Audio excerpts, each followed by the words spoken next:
The best way to change policy is to change the story. And that means finally showing people Black little kids in cities actually ride dirt bikes too. And we can't keep showing them they only want as criminals.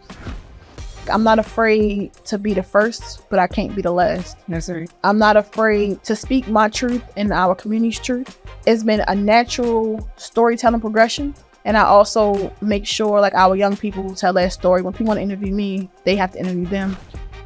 I'm Brittany Young. I'm the founder and CEO of B360. And this is Where Are You Now with Black Girl Ventures.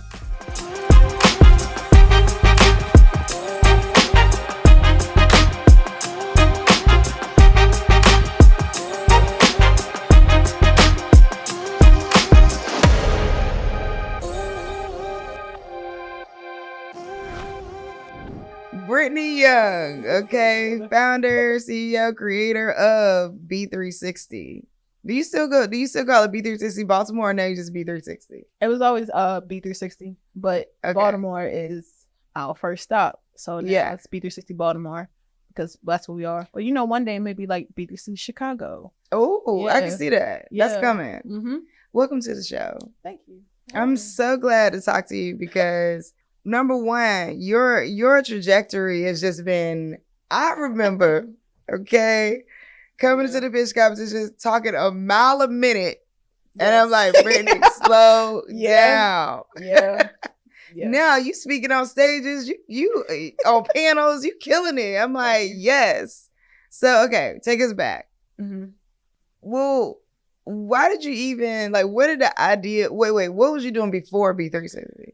It's because you know this answer. So I had 4 jobs basically. I'm now a retired chemical engineer. So I used to work in asset management. So I worked anywhere from like McCormick to APL to NASA. I've done it all. I started working when I was 17. I also was a teacher. So I taught K-8 technology every day. I don't know how I did that, but I loved it. And then I also taught physics at a community college. And I had just started B360 at one time. So I'm just saying, giving up for a Black woman, material scientist, a chemical engineer. Which one was it? Chemical engineer. Yep. As a fellow engineer, I'm like, yes, love to see that. And the idea that, because it's so funny, you know, when you tell me what you're doing, I'm like, oh my God, I used to be a part of this show called Bike Life. So B360 essentially is taking children, turning them into engineers working on dirt bikes, which is a big problem. So the dirt bike, for those who don't know, the idea of like riding dirt bikes on the street is illegal. Owning in Baltimore is a misdemeanor. So it's like, a misdemeanor. Yeah, you can just go to jail for just having one, which is crazy.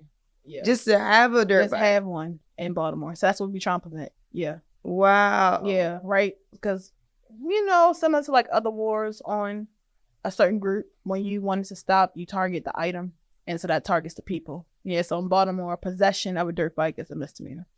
I wonder, but why though? Like, what is it about the dirt bike? Because like dirt bikes, 4-wheelers, you know, they're the inner city youth, they get hold of them and they ride them on the street. And then of course the cities say, oh, that's a hazard, they shouldn't be doing that, yada, yada.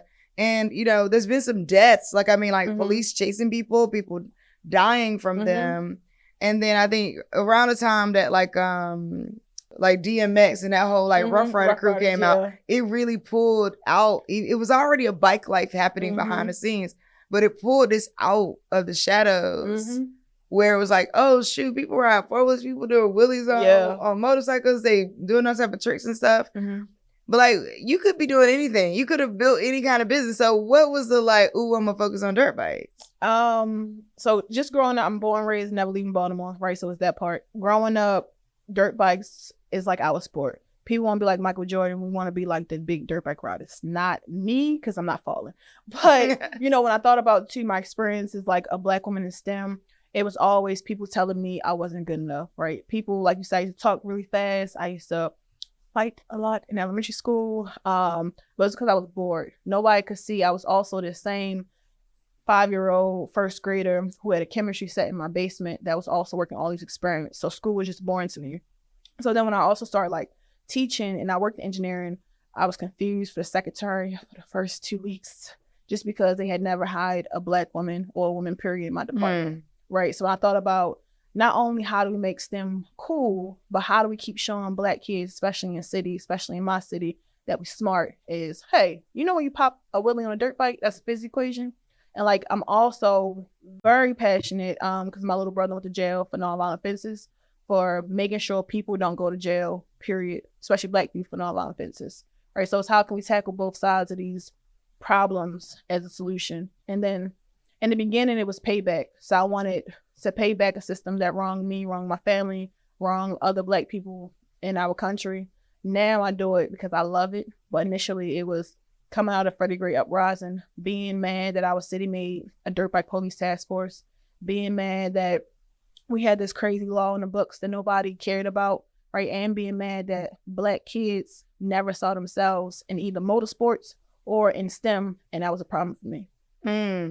When you talk about being a chemist, or being a chemical engineer, and being in places where people are like, are you the secretary? So we talking like right in front of me, a real life, like hidden figure. I never even knew about them until watching movies. So yes, yeah. I never heard of Captain Johnson going up, right? And that's what I'm saying, that's a problem. Yeah. I never heard of a lot of like Sadie T.M. Alexander, right? I never heard of Alexa Kennedy, right? And that's what I'm saying is like, why? Right? Yeah. I heard about Mae Jemison, but that was finally in 5th grade. I never got my first Black teacher, so I was in 3rd grade. She was the first Black teacher, the first person ever asked me what I like to do, why do I do it, and then create a science club for me. And that's what I got to be for my students eventually. But that's what I'm saying, that's a constant problem. Or we never hear about the dirt bike riders or people from our cities and our communities and how they're not criminals, but how they're assets into making it better. And that's what I wanted to see change, and I get to do that through 360. So yeah, I could have been anywhere making money, because it's not easy to make money, but it was boring, right? It was old. I'd already done it. And I'm still an engineer. Just I get to think about issues. I get to solve them, but from a different lens. And that doesn't mean I have to be in the lab or at a desk or in corporate America. Now I get to solve issues head first and make systemic change. 100%. And I tell people, like, I'm such a good entrepreneur because I'm an engineer. Yes. Because like, for me, it's zeros and ones. This whole thing is zero. Somebody's freaking out. I'm like, okay, well, just backwards. Right. Yeah. Run it backward. Put this part with this part. Combine it. What you think you seen ain't what's really happening. Like, it's just problem solving. It is. Yeah. It is. And it's at a pace and a level that means seeing beyond what's happening right in front of you. Mm-hmm. And thinking 10 times from right now. So like for B360, I knew, like stuff we're doing now, I already knew we were going to do it. Right? It wasn't, I maybe not have known how, but I was like, we're going to put us in a position that we can accomplish these things. I wanted to think about our end goal, and I really just worked backwards, right? To change policy, I'm like, we're going to have to get people on our side. The best way to change policy is to change the story. And that means finally showing people Black little kids in cities actually ride dirt bikes too. And we can't keep showing them they only want as criminals. Mm-hmm. And showing them also, hey, that rider that you see in the street, now he's in your classroom teaching you. He teaches you how to fix the bike, but we also taught him about the physics, the mechanics, and he already knew these things. And that's the most important part. He was already smart. He was already brilliant. He just needed somebody to listen to him too. So, okay. So here we are. You are coming off of being a chemical engineer in professional life. And you're like, you go through some things. Like you said, your brother got locked up. Mm-hmm. And you're like, I'm going to do this thing because F the establishment. You're not going to treat these people this way. Right. Yeah. Which I think that definitely we sharing that. I'm like, you know what I mean? Like, what can I do? I can do something. Yeah. Right. Like what and at the time I was thinking it was something small. Mm-hmm. Right. Like, I could just do this one thing. Mm-hmm. I can't solve all of it. But if I could do this one thing. So dollars coming in the door though. Like, how did you get the capital to start your, because what was your first program, or what was your very first stop for B360?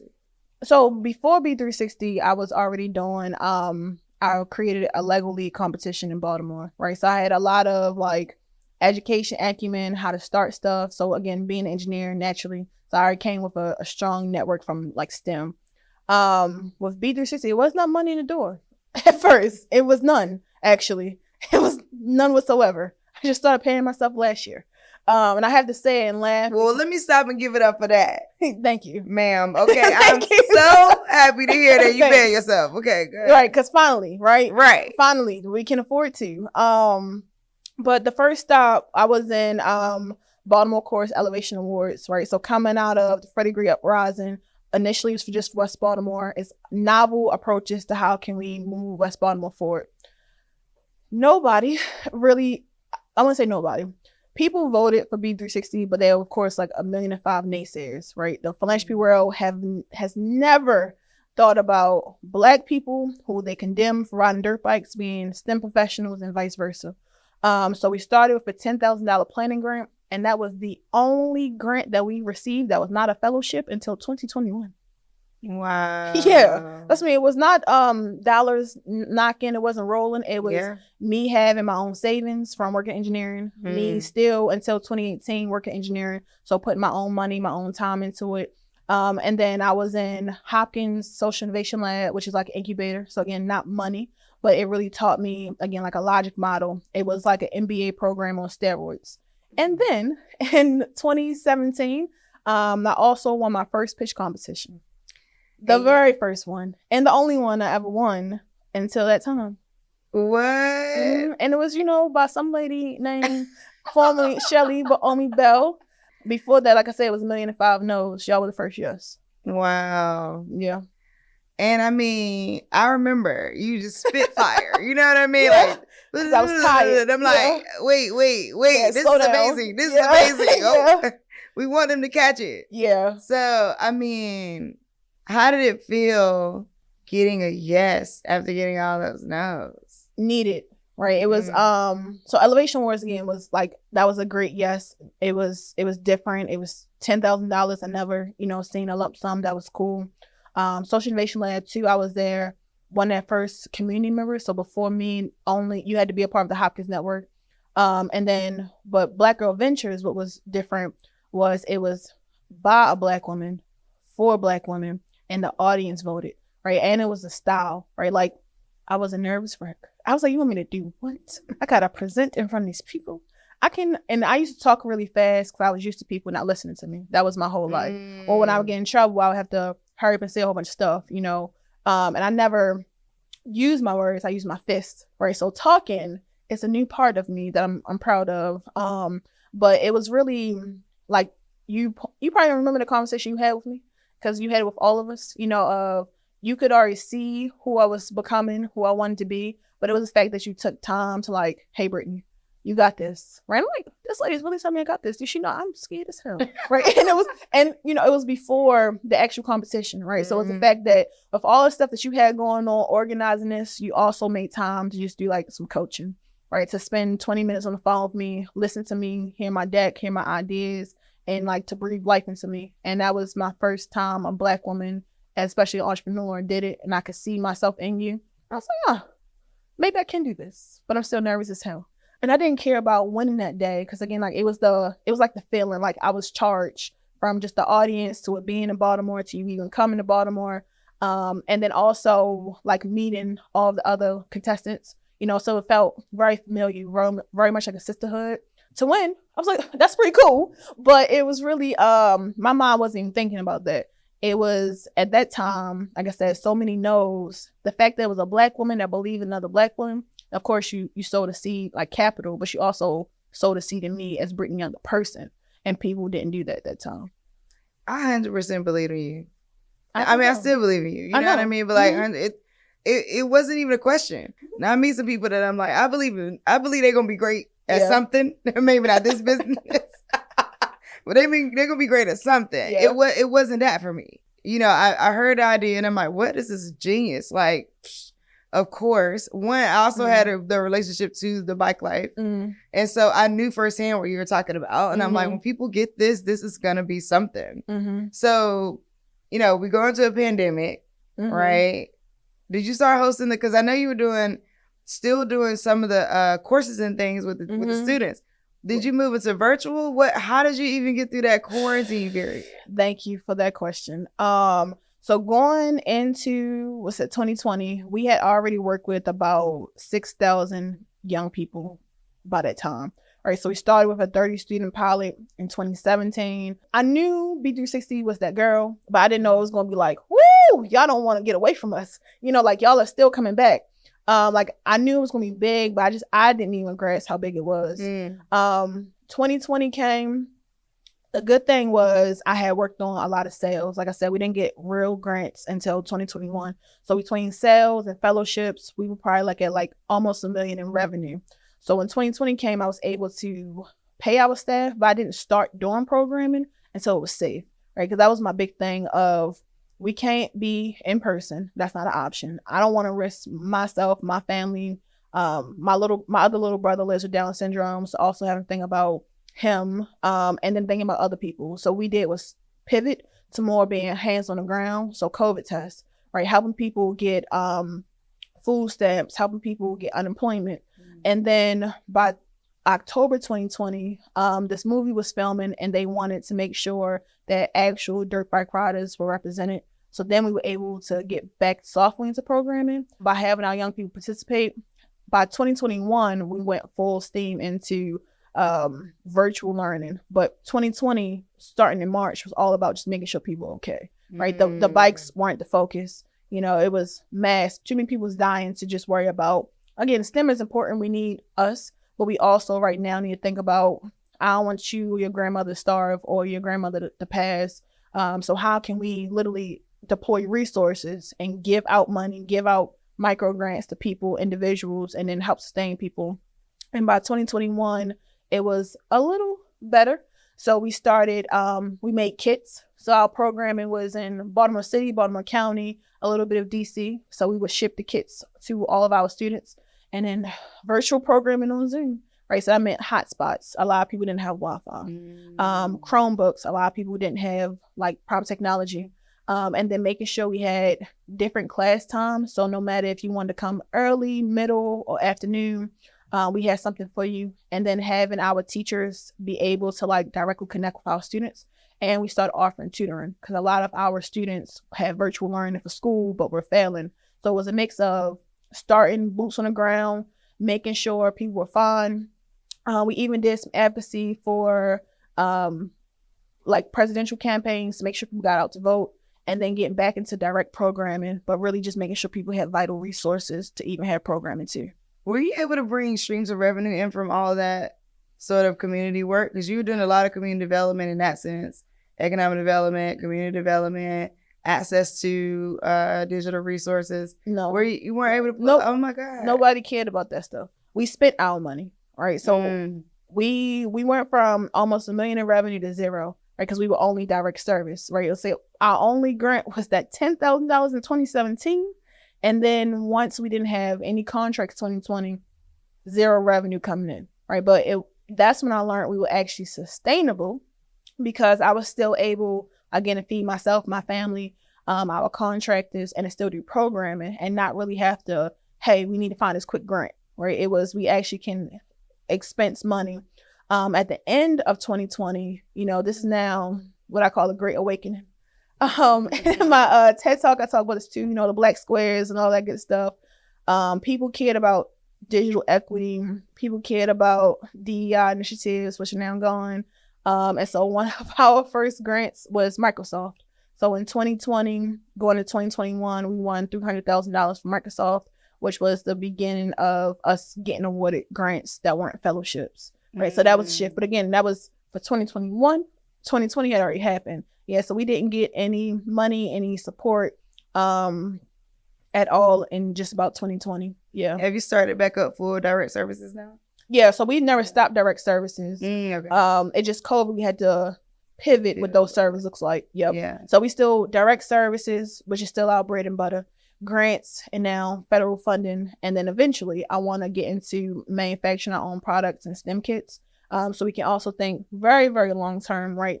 Philanthropy is not the end all be all, which I always tell people, and I'm glad we started the opposite way. And then also franchising our model so we can have these dirt bike spaces all around the country. 100%. Because I think the work you've done in Baltimore is tremendous, and it needs to be in DC. Yes. It needs to be in Miami. It needs to be, it's like these pockets around the country where bike life is really, really popular. Yeah. and taking a hit in the wrong way, right? So we want to get in front of, we don't want other cities to be like ours where possession is a misdemeanor, right? Or until 2021, we had a dirt bike police task force. So think of a SWAT team unit, right? We don't want other cities to do the opposite. So now our work is focusing on like diversion, of course, community-led diversion, and then having those tough conversations with government of get this right. Before, like you said, we don't want to see more deaths, especially for stuff that's preventable. And when we look at motocross, when we look at even basketball, we look at all these other arenas for sports, it's no different. You make a space people want it and you grow it. That's right. Yeah. That's interesting because why hasn't anybody thought of building some kind of league? I mean, these kids are doing, I mean, and we're saying kids, but like, honestly, we're talking up to maybe 20. So to 30s, 40s, 50s. Yeah. Oh. Yeah. It's up, right? The oldest rider we work with so far is mid 50s. Yeah. It's generational. But like, to your point, why? Because people didn't want it. Not the people riding, but the powers that be. Yeah. So like the motorsports industry is a $32 billion industry. There's one Black professional dirt bike rider. The end. No Black women at all yet. Right? The industry has never thought about how do you fit this big head with these braids into a helmet. There are no helmets that fit my head type. Right? Have never thought about women who have breasts, who have butt, and anything else. And so that's a big part of the challenge too, is the industry was not made or designed with Black people. In 2021, Bessie Stringfield, if you watched Lovecraft Country, she was a woman riding next to Hippolyta. So she had like a motorcycle, a jacket. She was the first Black woman in the Motorcycle Hall of Fame. I'm the first Black person, period, to win the award that's named after her, when it's been around for 25 years. Wow. Right, which is dumb. Well, congratulations. Thank you. That's but I still like that's what I'm saying. It's crazy that an award for a Black woman has never been awarded to a Black person ever until 2021. Now, I've watched you, like I said, soar at this point.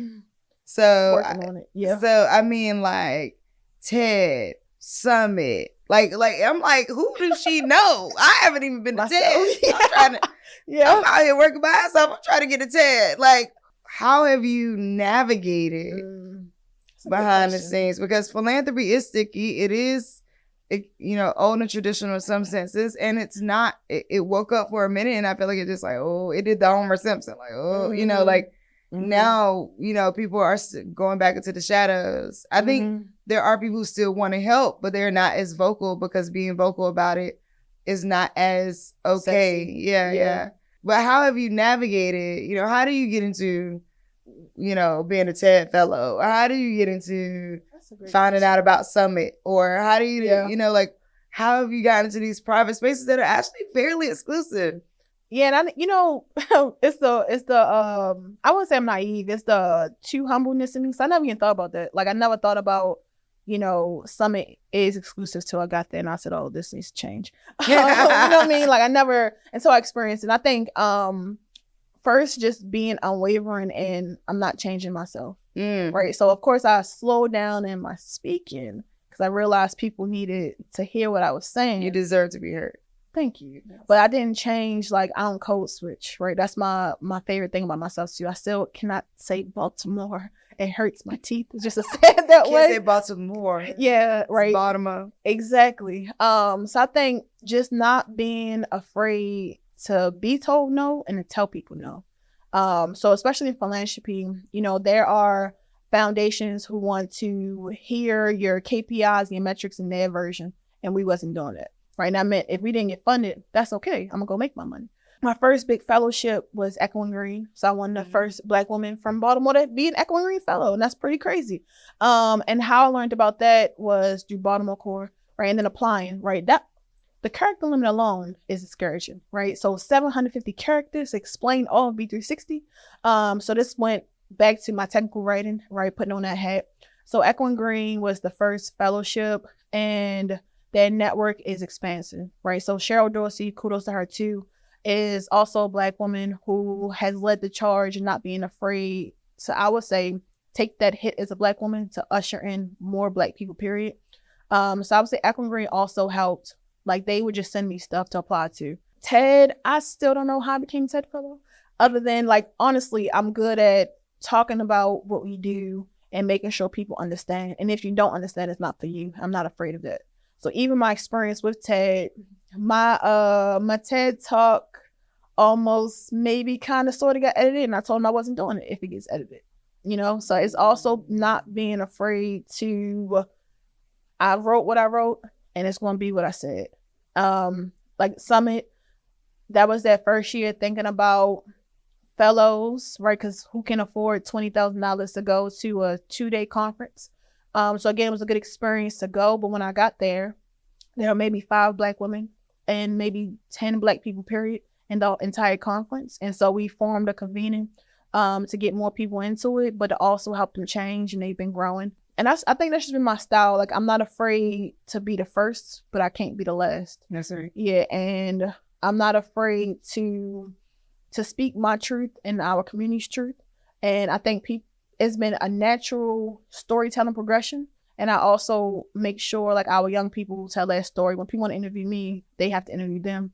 And I think, it's been organic. We've never paid to be on Steve Harvey TV or to be on, didn't even know Kelly Clarkson had a show. Right? And I think our first big break was making the front page of the Baltimore Sun, because we also had a Black woman reporter who got it. So I think it's just been natural that people gravitate towards us because it's an authentic story. It's not made up. I don't lie about it. I don't say, yes, we have had people that rode in the streets. It's real. Right now, they don't. Or if they choose to go back, that has nothing to do with us, right? It's an opportunity. Or yes, the same people that have went to jail are in our programming. That's what it's supposed to be. So I think it's just being that people gravitate towards authenticity, and I've chosen to stay that way. And I think that, one of the things that people should not ever take for granted, because you might have been talking fast or fighting people, you are always extremely intelligent. Thank you. You know what I mean? Like, and you know what I mean? It's like, I can't even see how anybody would discount that. It's like, what? Like, what? Yeah, Yeah. Yeah. Yeah. So it's just, I love the flourishing. I mean, we had the opportunity to do the Entrepreneurship as a Boxing Match film, and the crew, I said the crew to 3 of our houses. So Takia, you, and I, and they did like background. And it wasn't until I watched the footage as we were doing the editing that I even was able to fathom what you mean when you say, oh yeah, and I have a brother that I take care of that's Down syndrome. Like you say that so like, oh yeah, by the way, and it's like, no, you really are caring for your family. Yes. The oldest girl syndrome. Yes. Yeah. You really have taken your family, put them on your back. You like rocking through all the other things around, like creating family out of all the community members you're running into, but like also being like taking care of your family. Your sister, you have 2 brothers, right? 2 brothers and a sister. Yep. Like, how are you? Like, how do you even manage a day where like you're caring for all these community members, where you also have caring for your brother who has Down syndrome, and like, did he always stay with you or your mom? Yeah. So COVID is what made it crazy. So when I was 18, so my siblings was 11, 12, and 16. Our mother died, so my second week of college. Yeah, so like, imagine you talk to somebody on Thursday, they die on Friday.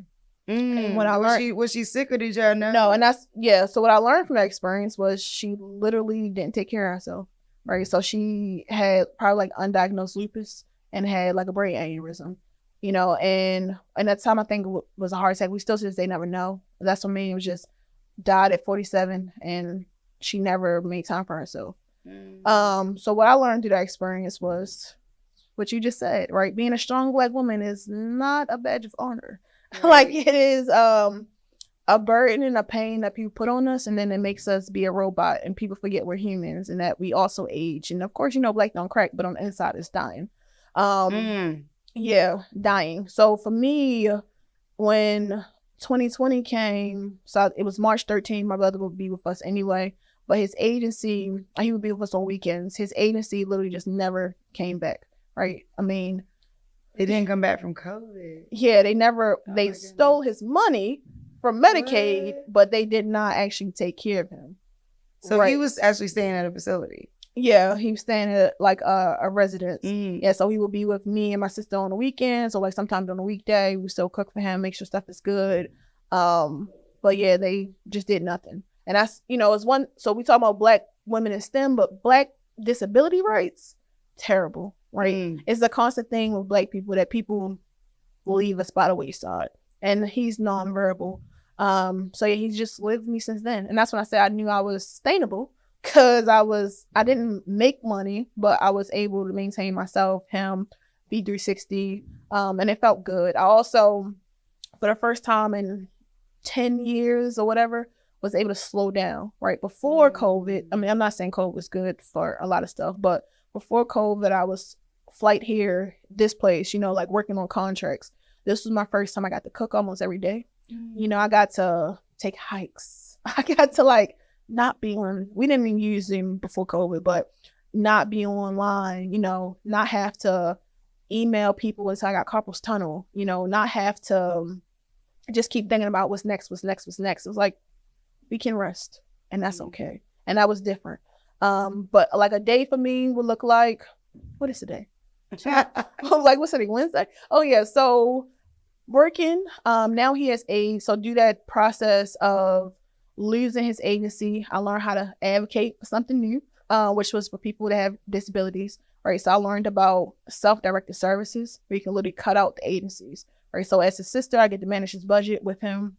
I get to help him hire people, right? So this could look like family members. So my sister gets paid to work for him, right? It could look like, we screen the people. And so where I'm headed as Brittany Young, when I get some time, is wanting more Black families to know this option, right? Instead of you struggling to maintain yourself, your household, and your person, your loved one, you can actually pay yourself, cut out the BS agency, and then make sure they have proper care. And that's a whole new game changer, right? So all of 2020 was a mix of rest, being mad at, again, disability rights services, connecting with people in that space I never knew about, her, like Brooke Lehrman, and learning this new system, this new game to also break it up. And so by going into 2021, we now are in self-directed. We were able to hire people, but all of 2020, it was just me and my brother the entire time. Yep. And when we started summer camp in 2020, we did some stuff in 2020. I forgot about that.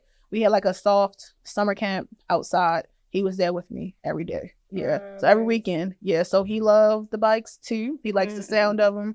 He would get on the side by side. So like riding with people. Yeah. So everything I did in 2020 that people saw, from like and pizza to filming to my TED Talk, my brother was right there next to me.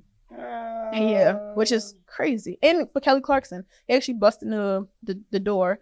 It was funny. Yeah, so I have like that B-roll too. But yeah, everything I've done, he's been right there. Just people never knew. Wow. Yeah. Okay, so you call me fairy godmother. Yeah, but you are. You clearly are just such a huge leader and just amazing. I love you. So tell me, okay, why do you call me? Okay, I'm gonna tell you what's so crazy about you calling me fairy godmother. Yeah. But you tell me why you said that. It was our conversation in 2017, right? Like I said, I was tired as hell of those no's, and I'm like, let me apply for this thing. I don't even know who sent me the pitch competition. I was like, I guess I can apply. All right, but I had already got denied from 3 pitch competitions before that, and then I actually pitched somewhere too, and it was a no, and I'm just like, that was dumb. So it was the conversation you had with me, it was like when Cinderella was getting ready and you came with the pumpkin with the chariot. That's how I felt, right? It was just like sprinkling that dust, and like when I say breathing life into me, I was exhausted, right? I didn't even know exhausted at that time. I'm exhausted now, but it was, that conversation just was like, yeah, the fairy godmother that gets you ready for the big ball, and make sure whether you get a prince or not, that you come home with something. And that's you. You know what's so interesting about that? Maybe in the last few years, I think we did this on the pandemic. A woman who used to work for Disney, and she worked on the Princess Task Force, which people may not have known. But the Princess Task Force was created so that it wouldn't have to continue that like all the princesses were like after Prince, after Prince. right? Like everything was centered around a man. Like, so they shifted that, and that's where you get your Elsa and your Brave and those princes that came after. And so I met her on Clubhouse, actually. And I went to her and I'm like, I want to really put together some things for my brand. I really want to like lay my brand out, like really get a full understanding of it. So me and her went through weeks of interviews. She interviewed me, asked me, different questions. I sent her voice notes, like went through a long, decent sized interview process. And when she came back, she came back with the character, the fairy godmother. And she said, there's a new kind of Cinderella that is looking for a new kind of leader. And it's the moment where Cinderella goes out to the rock and she's crying on the rock. And she finds really the fairy godmother shows up, but the fairy godmother doesn't give Cinderella magic. She pulls it out of her. That's how I felt. And in that moment, you realize that you are the magic, that the magic is you. Yes. Right? And I'm like, oh my God. When we had this call with her, I brought a bunch of like people who were contractors and a bunch of people that were working with me at the time, because I knew we were about to get institutional knowledge. And I think that's one of the things that, as I'm listening to you navigate, this is what you kind of glean. You like, oh, this is institutional knowledge. This is not just a brand person who like brand and does marketing, right? Like you work for this huge institution called Disney, who's embedded in literally every part of our lives, and you bringing that knowledge to my brand. And I wanted the Black and brown people I was working with at that time to hear that knowledge be shared. And it was such an interesting moment for me that I was a little bit cringing inside, because I ain't really listened to a person talk about me that way. And she really did an awesome job, like pulling it all out. And I'm like, oh my God, like this is right. Like this is exactly it. And so now when we do like, when we recruit people to interview for my show, or like when we, for the Sirius XM show, or we think about like how to serve. So my brand manager also produces the Sirius XM show. We look at what is their Cinderella story and where are they in their Cinderella journey? Are they crying on the rock? Have they gotten in the chariot? Have they ran away from the ball and left the slipper somewhere? Which means they're sort of like, oh, this thing is never going to happen to me, and they get found. Like, where are these different Cinderellas and what they look for and what they look like? And so when I heard you say that one time in the dive, I was like, oh my God, that's so crazy. She predicted that before we even got to it. She saw that before anybody else can see it. And it's like, oh, okay. Yeah, I'm a little clairvoyant. That's what I'm like, I see you. And do you own that now? Like, have you owned it yet? I know you're asking me questions, but I'm asking you because do you own it? Do I own it? And if not, when you going to own it? Oh, okay. You're challenging me. Okay? I am. You're challenging me. I wouldn't say I don't know that I own it probably as much as I should. And when I would say today, I'm evolving into it. I'm in a place, interestingly enough, we have to have an offline conversation, but I'm in a place about, really, really, really recognizing who I am. And I'm a creator builder. Like, I'm the person that likes to create, build things. I like to build up other people. Like, it's just a thing. It makes me happy. It releases my spirit. And it's just who I am. And like, I don't always know what to do with that. And I think that like, I've also had some times where like, I may have wanted to help people that wasn't ready to get help. They weren't on the rock crying. Yeah. You know what I mean? They weren't even ready to get into the chariot. They think they are. They think that they more the stepsisters than the Cinderellas. And or the Wicked Witch, which is the whole story. Okay, see, I wasn't gonna, but yeah.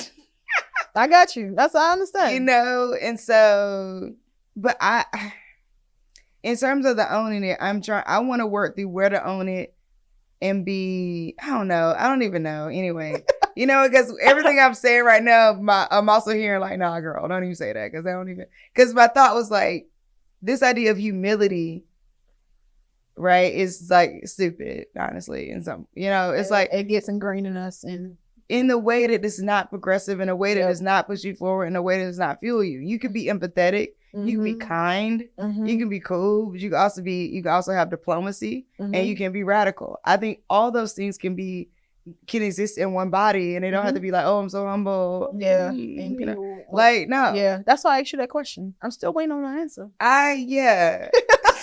Yeah. You give it to me. I know. I do. So you got me. When am I gonna own it? I am actively working on it this year. Okay.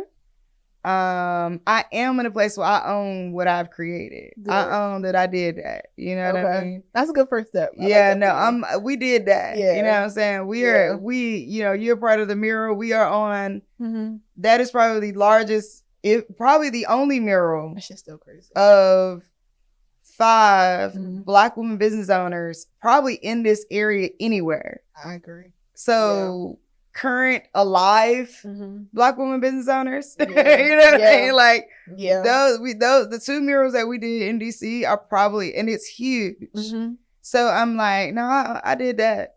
I did that. I got one of the biggest companies on the planet to say yes to that, right?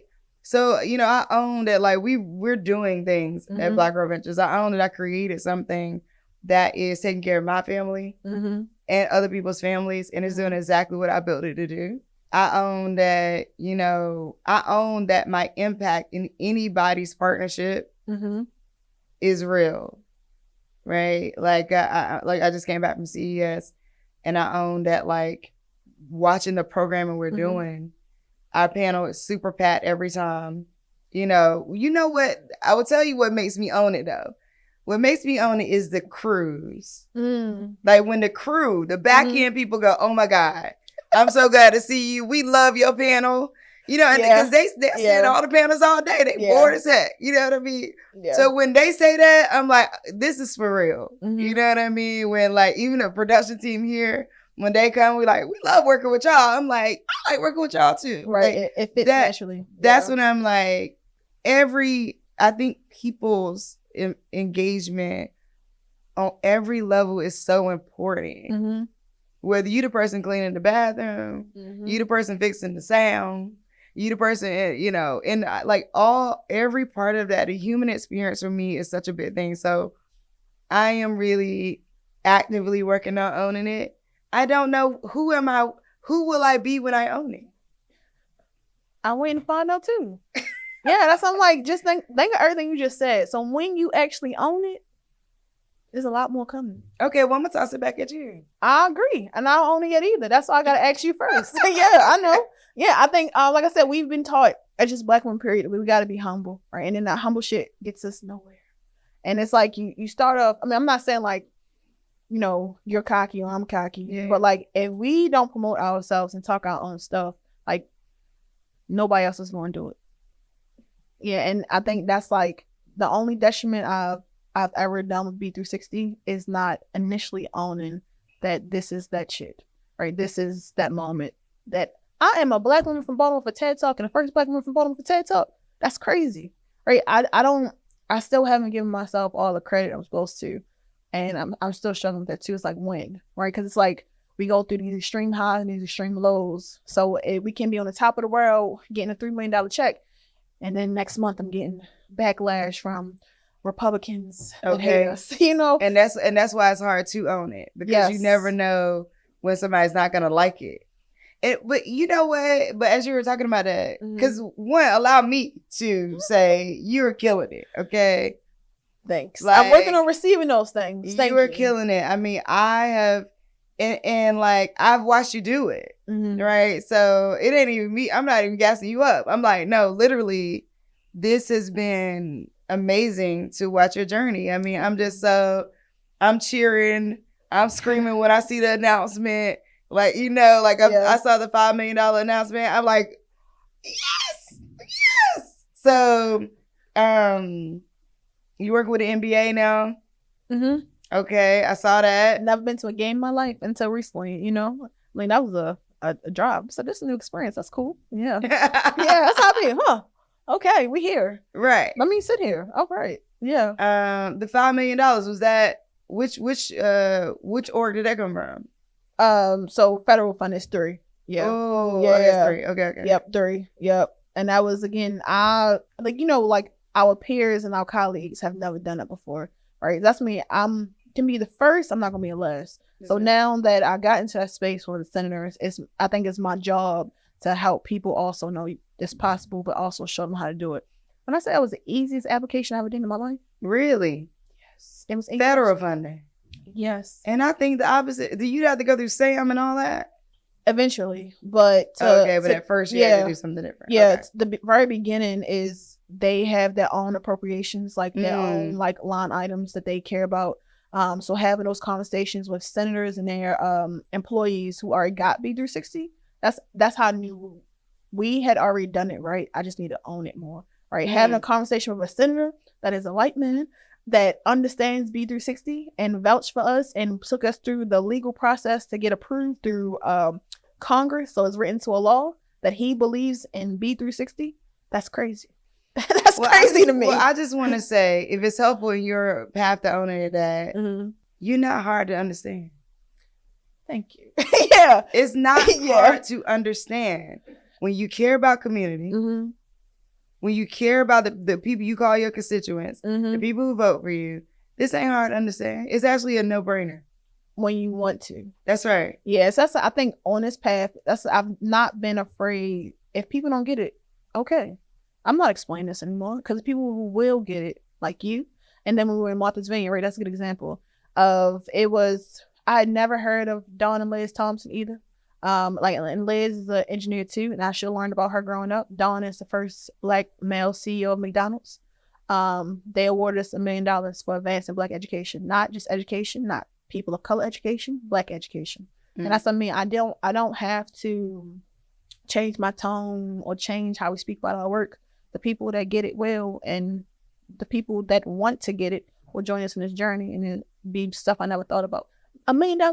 I know. I was like, y'all want to do what? And again, that was also a very easy process. Yeah. Right. It wasn't me having to keep proving myself and talking about, no, straight to the point. And then even going to Martha's Vineyard when I seen you, I was like, no, we're going to shout Only Bell Back Down, Black Girl Ventures, right? Because it was the right people in the room that needed to also learn. We are very diverse Black people.